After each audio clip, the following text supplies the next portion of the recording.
Couples for Christ. The Philippines, the world's last defender of the inviolability of marriage. A manifesto by Couples for Christ, the country's biggest Catholic renewal community. As the family goes, so goes the nation. This statement by Pope St. John Paul II is not a matter of opinion.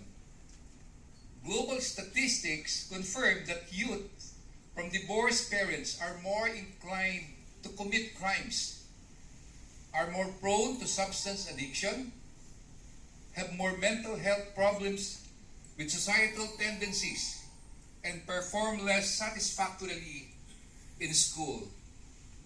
Rather than judge children from broken homes, our aim should be to protect and the rest of society from unpleasant consequences of homes broken by divorce.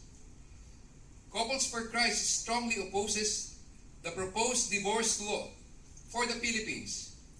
We declare our position and belief that number one, if divorce is not an option, people will choose their life partner more carefully, knowing that marriage is a lifetime commitment will help the couple exert their best efforts not only to prepare for, but to sustain and nurture the marriage. Number two, a husband and wife living together in love can provide the best guidance, inspiration, and emotional support to their children. Number three, children of one-parent families are the silent and often unintended victims of the separation of their parents. Their scars can be emotional, psychological, financial, or physical. Hardest hit are children who are too young, too vulnerable, or too weak to even do something about their situation. And number four, a strong family is the best foundation of a healthy society. No marriage is perfect. However, marriages formed in love and mutual understanding can be happy, enduring, and fulfilling. Couples for Christ heeds the direction of Pope Francis that at the heart of all the family pastoral care are the frankness of the proclamation of the gospel and the tenderness of accompaniment. Hence, Couples for Christ, since its inception in 1981, has endeavored to be a support community for those seeking a better appreciation of marriage and family life.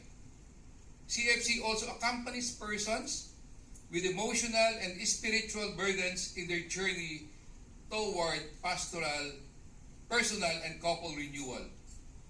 Thus, we strongly urge our campus leaders not to weaken the marriage bond, but instead to work more aggressively to strengthen the family, supporting and working for the more vigorous implementation of the Philippines Family Code is a more viable option by which to elevate our people into a society of law-abiding and emotionally stable citizens. The rest of the world has chosen to adopt a divorce law. However, sheer numbers are not an indication of a stronger and truer beliefs, but rather a reflection of human weakness. They do not reflect the fortitude that God has promised to those who follow His word. Man's need for convenience will never negate the wisdom of God, who sees far into our future. He only wishes and ensures the best for humankind when He commanded that those He has joined together, let no man put asunder.